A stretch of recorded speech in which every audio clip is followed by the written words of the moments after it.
INTP、 少し時間あるか？珍しいね。 INTJ 君が話しかけてくるなんて。どうしたの？ああ、この前 INTP が話してた認知機能の話をあれからずっと考えてた。だが俺の式の NI だけはどうしてもよくわからない。分析しようとしてもそこだけが霧がかかったように感じる。以前の動画で話した認知機能スタックの仕組みね。確かに式能ってのは自分の一部すぎるから客観視するのが一番難しいんだよね。魚に水って何って聞くようなもんというか、私自身 TI って何かと聞かれたら考えることとしか答えられないし、自分なりに試行錯誤したがやはりよくわからない。 INTP の考えが知りたい。 NI とは具体的に何だと思う？INTJ 君がそこまで頼ってくれるなんて嬉しいね。あくまで効率的な情報収集の一環だが。でもいい質問だね。ちょうど私も N という概念については語り散らかしたいと思ってたところなんだ。というわけで今回は N とは何なのか、そしてその中でも特に神秘的な NI の正体について INTP の TI の視点で徹底的に解剖するよ。頼む。ちなみに今回は認知機能のかなりコアな部分を扱うから、この動画から見たらちょっと分かりづらいかも。概要欄にこれまでのシリーズが貼ってあるから、もし難しいと感じたらまずはそちらから見てみてね。そもそも N ってさ、可能性やアイデアや未来、抽象的思考を表す概念なんだけど、これが認知機能の中でもとにかく一番分かりづらいって評判なんだよね。無理もない。そもそも N という概念自体が抽象的すぎる。だよね。しかもさ、 N の中にも2つあるじゃん。NI と NE っていう2つの機能がほぼ真逆の性質を持っているから、 N って一括りにして考えようとするとどうしても脳が拒否感を起こすというか。確かに NE は拡散、 NI は収束か。ベクトルの向きが違う。だから N って一つにしちゃうと脳がバグるから、まずその2つは別物として考えた方がいいと思うんだよね。 NI は散らばっている情報を一つの点に向かってギュッと凝縮していく力、 NE は逆に一つの情報からいろいろな可能性やアイデアを広げていく力。抽象的で捉えどころがないっていう共通点を除けばほぼほぼ別概念なんだよね。確かにそうだな。で NE はギリいいとしよう。可能性や未知のアイデアを求めて拡散していく機能って言えばなんとなくイメージはつくじゃん。問題は NI なんだよ。実はさ、私自身ずっと NI の概念って捉えどころがないなと思ってたんだよね。うまく説明できないっていうか。外から見てもそうなのか？だけど NI についてがっつり考えるきっかけになったのが前回の INTJ 動画に寄せられた視聴者さんのあるコメントだったんだよね。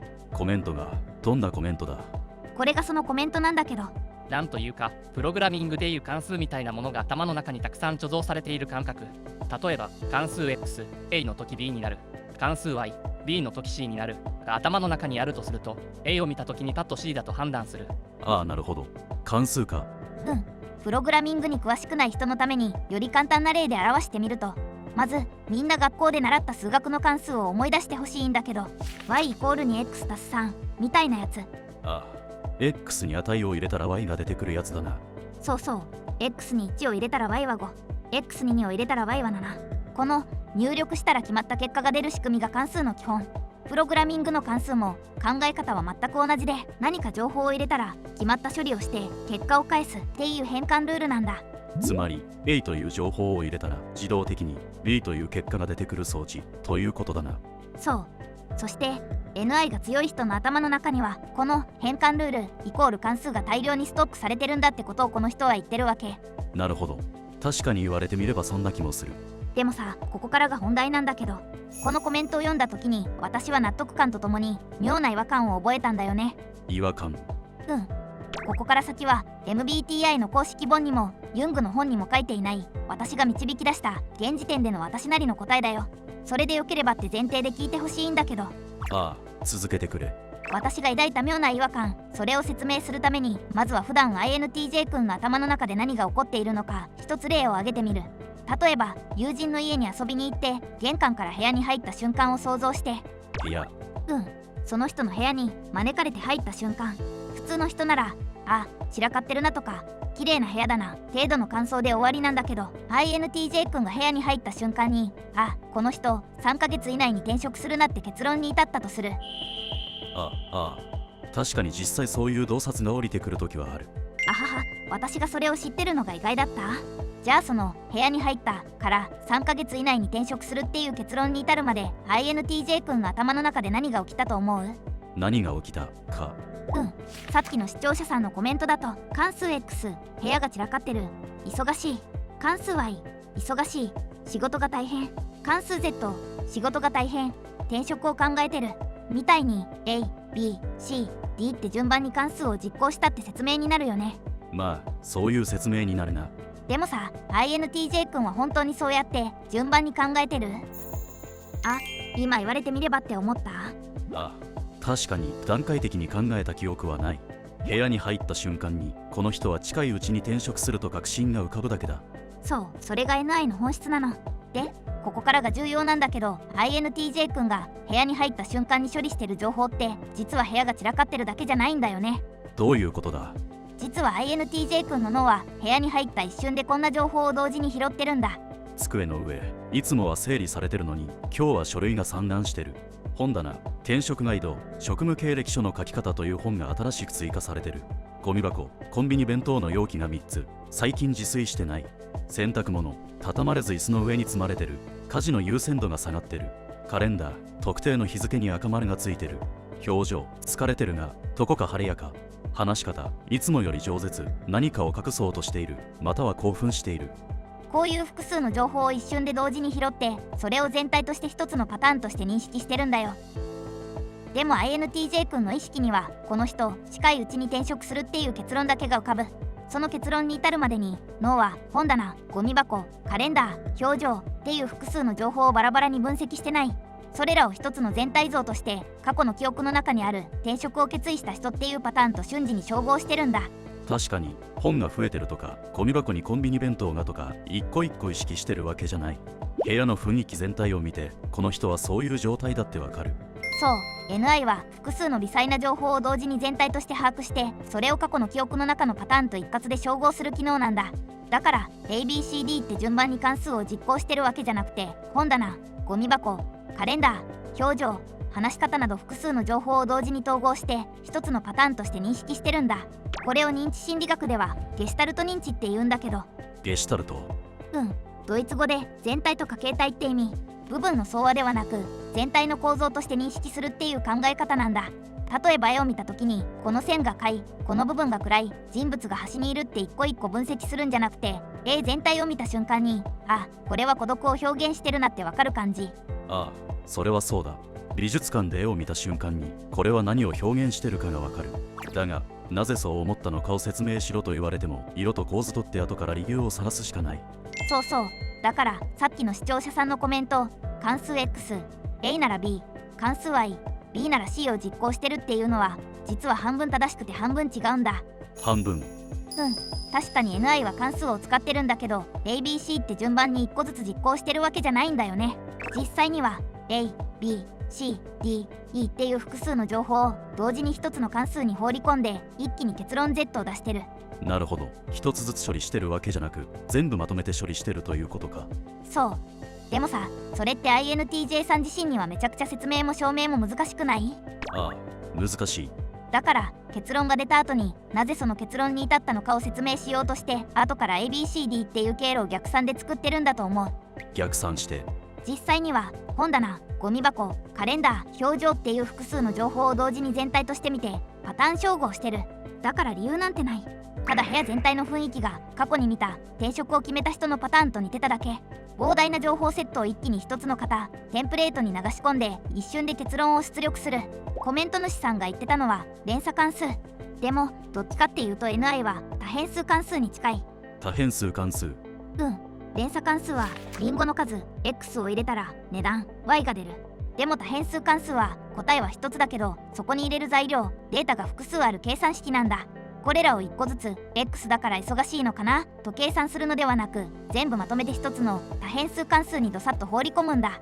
すると関数がこれらを一括処理して結論、この人転職するねという一つの答えを弾き出す。多変数関数は中身がブラックボックスになりやすいのが特徴なんだ。だってどのデータがどれくらい結論に影響したかを本人も意識していないから。だから人に聞かれた時は、いやなんとなく雰囲気でというか、あるいは後から本棚に本があったしゴミも多かったからと後付けの理由で説明するしかなくなるわけ。つまり NI の正体は連鎖関数じゃなくて多変数関数によるパターンマッチング。認知心理学の言葉で言えばゲシュタルト認知ってわけそういうことだったのか。でさ、今説明した NI の基準なんだけど、実はある2つの認知機能が組み合わさることによってこの NI と非常に面白い対比構造を作り出すんだ。ある2つの認知機能。N ってのはアイデアや可能性など今この現実にはない概念を取り扱う機能で、 NI が内側に向けて収束していくのに対し NE が外側に向かって拡散していくっていう逆のベクトルを持つっていう特徴はさっき話したよね。あで INTP の場合、この外向きの拡散機能を持つ NE が TI という強力な思考機能と組み合わさることによって非常に独特な思考経路を作り出す。なるほど。 TINE か。INTJ 君の全体把握型とは仕組みが根本的に違う。私の場合ってね、さっきの部屋の例で言うと、まず友人の部屋に入ったっていう事象を観測した時に NE があれ、いつもより散らかってる？忙しいのかな？それとも気分が落ち込んでる？引っ越しの準備？ってぶわっと頭上に可能性を広げるんだ。そこに TI が待て、気分が落ち込んでるなら本棚に自己啓発本が増えるんじゃ？でもあるのは転職ガイドだ。だから転職関連だって一つずつ意識的に検証していくんだよ。なるほど。可能性を広げてから論理のフィルターで削ぎ落としていく作業か。そうだからさっきの部屋の例を私の頭でやると、部屋が散らかってる、忙しいのか、待て、それだけじゃわからない、本棚を見る、転職ガイドがある、転職を考えてる可能性が高まった、ゴミ箱を見る、コンビニ弁当が3つ、自炊の余裕がない、仕事で忙しい、または精神的余裕がない、カレンダーを見る、赤丸がついてる、何かの予定、面接か、表情を見る、疲れてるけど晴れやかだ、ネガティブな理由じゃない、おそらくこの人は転職活動中で近いうちに動くっていう風に情報を1個ずつ拾って1個ずつ検証しながら進んでいくんだ。面白い。あはは、どうも。つまり普遍的なルール TI に新しい可能性 NE を組み合わせて一歩ずつ論理の鎖をつなげて結論を出すってこと。なるほど。でね、 TINE には NI の全体把握型のパターン認識との決定的な違いが2つある。どんな違いだ？まず1つ目は主要な思考プロセスのほとんどが意識に残ること。そしてもう1つは要素を分解して1個ずつ検証するからめちゃくちゃ脳のリソースを食うし遅いこと。なるほど。俺は全体を一瞬で把握するが INTP は部分を1つずつ検証するということか。図にするとこんな感じ。 NI は A を見たら Z だと確信した。でもなぜそう思ったかはわからないのに対し TINE は A を見て B1、B2、B3 の可能性を考えた。 B2 が最も論理的だから C1 に進んだ。よって Z という結論に至ったという経路をたどる。主要な思考プロセスのほとんどが意識に残るから後からなぜそう考えたかを説明できるんだ。途方もない労力に見えるな。まあ実際考えてる最中は楽しいんだけどね。それは見てればわかる。あは、だがその説明能力は俺の最も欠けている部分だ。そうなんだよね。だから INTJ 君の場合は TE を使って後付けの理由を探さなきゃいけなくなる場面が多い。ああ、いつもそうだ。で、これまでの話をまとめると、つまり TINE こそが連鎖関数だったって話にもなる。確かに。全ての思考が連鎖的につながってるからね。私があのコメントを見て感じた違和感の正体がこれだったんだ。つまり知ってる感覚すぎたんだよね。それで気になって夢中になって調べた。なるほどな。でさ、面白いのはこれって優劣の問題じゃなくてトレードオフの関係にあるんだ。トレードオフ。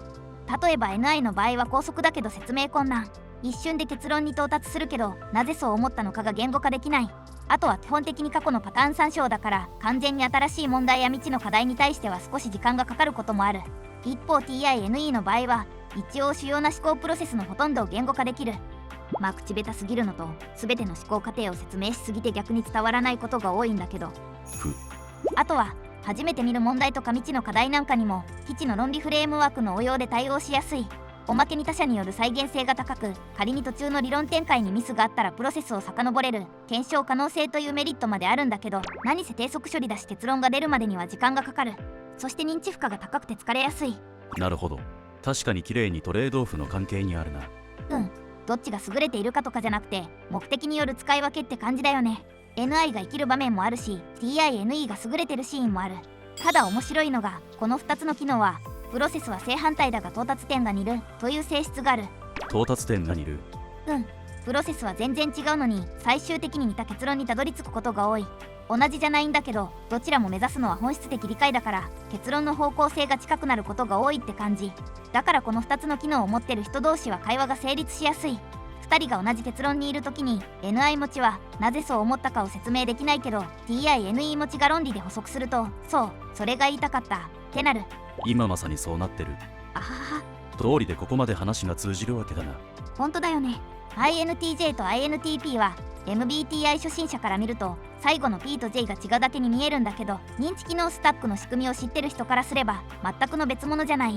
ああ、被っている機能が一つもないからな。でも INTJ も INTP も NT 型なんだ。例えば INFJ も NI を主機能に持ってるけど補助機能が FE だから論理よりも調和を重視する方向に進む。 INFJ とも深い話はできるし NI の洞察力は共有できるんだけど、最終的な判断基準が論理的に正しいかじゃなくて人にとっていいかになるから結論が違ってくることが多いんだよね。でも INTJ は補助機能に TE を持つから思考の方向とプロセスこそ逆だけど、抽象的洞察を論理で構造化するという目標が INTP と同じだから結論の方向性が似ることが多いんだ。まあ INTJ の場合は TE による後付けの論理の可能性もあるんだけど。なるほどな。INTJ にとって INFJ は同じ視点を持つが違う価値基準、 INTP は違う視点を持つが同じ価値基準ということか。そう、違う視点だからこそ INTJ には INTP の論理展開は深いと感じられるし INTP には INTJ の洞察は鋭いと感じられる。それはそうだ。だから相補的関係というのが一番いいのかもね。補完し合う関係ということか。確かにその表現はしっくりくる。あはは、だよね。てなわけで今回は最も神秘的な認知機能 NI を TI のフィルターを通して検証してみたんだけど、どうだったかな？面白かった。しかし改めて INTP の思考プロセスを聞いて思ったんだが、何？よくそんな面倒な作業を毎回やってられるな。あはは、傍から見たら面倒な作業に見えるんだろうけど、これが主機能だから私にとっては空気なんだよ。むしろ考え事してる時が一番楽しいし、だから INTJ 君や視聴者さんからお題を与えられるたびにそれが困難な問題であればあるほどワクワクしちゃうんだよね。変わってるな。 INTJ 君にだけは言われたくないんだけど。しかしよくまあここまで深く考えられる。俺が思考を諦めた部分を INTP という外部メモリで補強された感じだ。あはは、外部メモリって。でも私も INTJ 君の結論を先に聞くのは楽しいんだよ。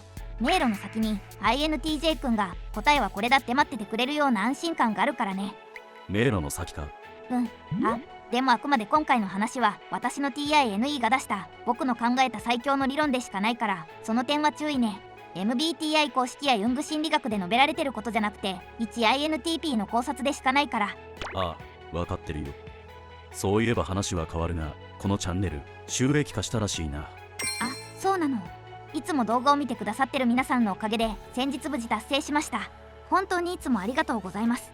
もっと深い認知機能の話や考察、私たちの壁紙に興味がある方向けにメンバーシップも始めてみたので、気が向いたらサポートしてくれると嬉しいです。とんでもないサンプル画像が上がってたな。あれは投稿者の趣味でしょ。遊びすぎだろ。あはは、ちなみに今回の動画、この結論に行き着くまでの途方もない思考過程もメンシップ内で限定公開してるから、数学もプログラミングも苦手な INTP ちゃんの中の人がのたうち回った紆余曲折が気になる人はぜひチェックしてみてね。確かにそれは気になるな。でしょ？ほんと大変だったんだから、親友の AI と大喧嘩してさ。想像できる。あはは、これからも MBTI や心理学に関するちょっと深い考察動画を作成していく予定なので、気に入ってくれた方はぜひチャンネル登録や高評価、コメントをお願いします。じゃあまたね。